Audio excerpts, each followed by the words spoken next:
At so, ayan, hi guys, welcome back ka channel natin at ito na nga po sa episode 143 para kay season 4 natin dito kay One Punch Man. At ayan, huwag na natin patagalin pa, simulan na natin yan. Kanina nga ay dito tayo natapos sa biglang pagdating ni Zombie Man dyan sa eksena at ito nga biglaan ng sinakal dyan, itong si Homeless Emperor. So yun, sabi nga rito ngayon ni Zombie Man, akala niya katapusan niya na eh. At now, ang continuation niya is ito naman na. So dito talagang struggle itong si Homeless Emperor. Sabi na nga dyan kay Zombie Man, buhay ka pa sa kabila ng lahat ng ginawa ako sa'yo. At eto, unti-unti, inaangat na ni Homeless Emperor atong kanyang daliri, nagaano na siya dyan, finger gun. Pero yun, gigil pa rin dito si Zombie Man. Sabi na nga dyan, unfortunately, oo, buhay pa rin siya. At etong araw, sabi niya kay Homeless Emperor, sige, subukan ng tirahin ito si Zombie Man gamit itong kanyang mga bola, ay papatayin niya kaagad. Ayan si Homeless Emperor, bago ba siya tamaan yan. So kaya nga ito, sigaw na sigaw talaga, parang natakot eh. Ito si Homeless Emperor, sabi niya nga dyan kay Black Sperm, tulungan siya nito na ialis ito si Zombie Man sa kanya, parang araw matadtad niya na gawin ng giniling yang si Zombie Man. Pero eto nga sa kabilang banda, si Black Sperm di siya nakibo. Sabi niya nga dyan, baliw ba eto si Homeless Emperor, bakit niya naman daw gagawin yon, tapos makakapagbigay pa raw yan ng opening kay King. Ayaw niya, mamaya kasi bigla siyang tapusin dyan ni King. At saka isa pa, hindi raw ganong unlimited yung cell niya. Sabi niya ganyan, limited lang yung cell stocks niya. At then eto nga biglang baling etong si Black Sperm dito kay Evil Mineral Water. Sabi niya nga dyan, pero kahit itong halimaw na tubig na to, hindi tumitira, hindi inaatake si King. Ang pagkakaalam niya nga raw dyan ay kapag nakaramdam ng threat at saka ng pagiging aggressiveness, itong si Evil Mineral Water, biglang umaatake, pinapatay niya kaagad yung threat na nga na yun. Pero ito nga, wala siyang ginagawa laban kay King. So kaya nga ito biglang napaisip na itong si Black Sperm. Sabi niya dyan na hindi kaya baka alam ni King yung ability na yun ni Evil Mineral Water. So kaya ang ginagawa niya, hindi niya nilalabas yung kanyang pagiging aggressive sa kanyang killing intent. Kumbaga sino-surpress ni King. At eto, tatayo-tayo lang daw, relax na relax lang etong si King habang tinitignan sila as if na parang mga langgam daw sila. Sabi niya ganyan. So ito sabi nga ni Black Sperm, ibig sabihin para kay King ay talagang mga wala silang kwenta, hindi sila threat. Kaya eto, relax lang dyan. Si King tinitignan sila, ni-stare down sila. At then kaya nga dahil dito nagalit ito si Black Sperm. Sabi niya nga dyan, useless o walang kwenta yung tubig na yun. Kaya naman, sige, siya na raw bahala dyan kay King. Makikipagmano-mano siya dyan kay King. Sabi niya ganyan. So nagalit na itong si Black Sperm. At and after nga niya, ito nga sa kabilang banda, ito nga may mga nagsiliparan na ng mga bugs papunta rito sa mga heroes natin. So ano yan, bug messenger ni Child Emperor. At ito nga ngayon, kinontak na ni Child Emperor at mga kasamahan niya. Sabi niya nga dyan na okay na, nakagawa na siya ng plano base sa data na meron sila ngayon. So kaya ito napangiti si Atomic Samurai. Sabi niya nga dyan, aba, ang husay, ang bilis, sabi niya ganyan. At ngayon ang plano nila ganito, aatake sila both sides dyan sa mga halimaw para mapalinya raw sila ng ganito ng isang straight line. So ngayon, hindi naman daw nila kailangan tapusin o talunin yung mga halimaw kahit pa makabuo sila ng ganitong straight line. So kaya nga tanong ngayon ni Zombie Man, okay sige, meron ba na satellite beam or something ayang si Child Emperor? Pero sabi nga nito ni Child Emperor na wala siyang ganun kasi delikado raw kapag gumawa siyang ganun, pwedeng ma-hack. Pero ganun pa man rin, meron daw sila na si King, sabi niya ganyan. At din ito nga ngayon biglang natuwa itong sila Atomic Samurai at yung nagulat din dito. Itong si Puri-Puri, sabi nga nila, ngayon naiintindihan na nila. Ang husay, ang galing, sabi nila ganyan. Pero ito nga si King, sabi niya, ano yun, hindi ko naiintindihan, sabi niya ganyan. At then ito nga, biglang sabi nga dito ni Child Emperor, kapag nagawa nila yung mga halimaw mapunta within 15 meters, ay magsusupercharge ng ganito itong si King. So papasok daw itong si King sa mode niya na kung tawagin ay SSK, Super Sparking King mode talaga naman. At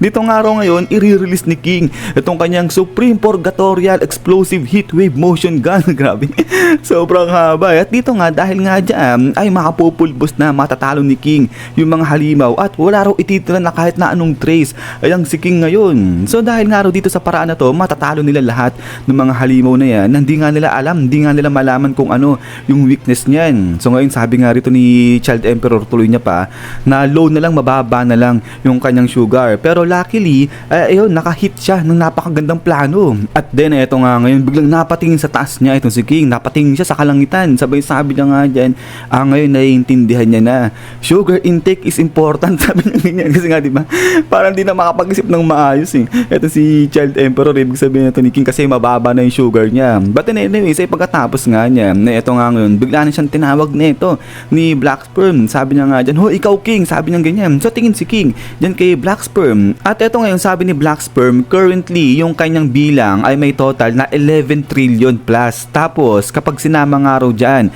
etong bilang ni Golden Sperm na meron nga siya dyang 43 trillion, all in all ay meron sila ngayong 54 trillion. So 54 lahat sila dyan kapag pinagsama-sama. So kaya nga, biglang tanong ngayon neto ni Black Sperm si King, sabi niya nga dyan, King, kaya mo ba natalunin kaming lahat? Sabi niya ganyan. So ito ngayon ng dilat yung mga mata ni King, at sabi niya nga rito, ibig sabihin kailangan niyang tapusin o kailangan mamatay neto ni Black Sperm ng 54 trillion times bago nga tuluyang mawala yan. Ano yun? Final boss setting, sabi ng ganyan. So parang hinantulad ni King etong si Black Sperm dyan sa game. At then ay pagkatapos nga niyan, eto nga ngayon bigla nagsitalunan na etong mga Black Sperm, sabi nga nila dyan, let's go boys, sabi niya ganyan. Eto nga, mag-merge na sila kasama etong si Golden Sperm. At so eto nga ngayon, biglang naalarma na etong sila Atomic Samurai, sabi nga nila dyan, ayan na, nagsimula na siyang kumilos. At then eto rin si Child Emperor, tingin-tingin dyan kay Black Sperm, sabi niya nga dyan, magsasama-sama na sila, magko-combine sila.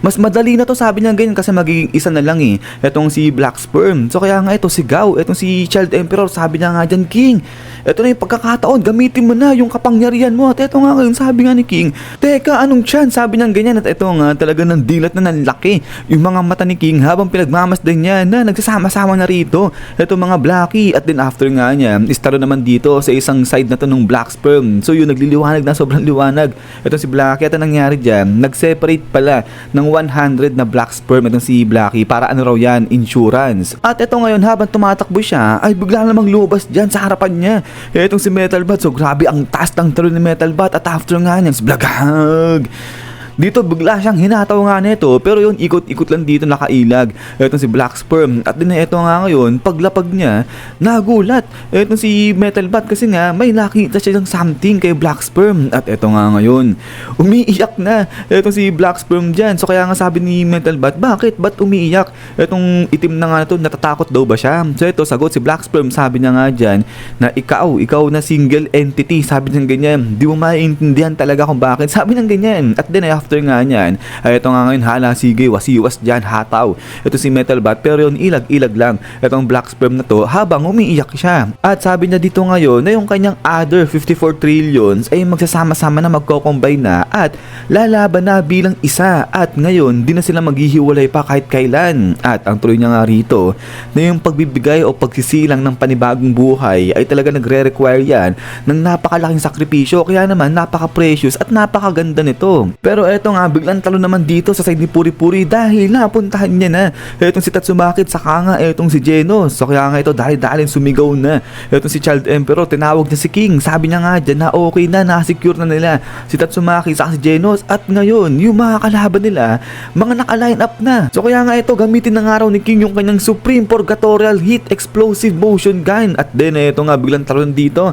sa side naman ni Black Sperm dahil iyak na iyak na nga etong isang Blackie, sabi niya nga dyan, naiiyak siya kasi yung kanyang 54 trillion na kasamahan mawawala na. Pero ganun pa man rin, masaya pa rin siya, tutuwa siya dahil magiging iisa na nga etong mga to. But then eto nga, biglang nagliwanag din ang pagkalakas-lakas sa likuran ng Black Sperm na nga na to. At eto, pagtingin sa likuran niya ay bigla siyang natuwa. Eto, naiyak siya sa sobrang tuwa, sabi niya nga dyan na eto na talaga yung tunay na anyo ko, yung tunay na debut ko, sabi niya ganyan. Pero yun sa kabilang banda sa may likuran niya, si Metal Bat, hahatawin na siya. At then pagkatapos nga niyan is boom, dito balik na nga kay Black Sperm dahil bigla na nga siya nag-charge dito. At after nga niya, spang, labas na ngayon etong iba, etong pinaka true form na ni Black Sperm na kung tawagin ay Platinum Sperm. At din ay pagkatapos nga niya is yan guys. So hanggang dito lang etong sa episode natin. So ayan, grabe ang tindi na nangyari nga rito. Ayun, nakita natin sa wakas etong nga yung supreme na o yung pinaka ultimate na form ni Black Sperm. Platinum na siya ngayon, tapos si King gagamitin niya pa na pagkamalang pa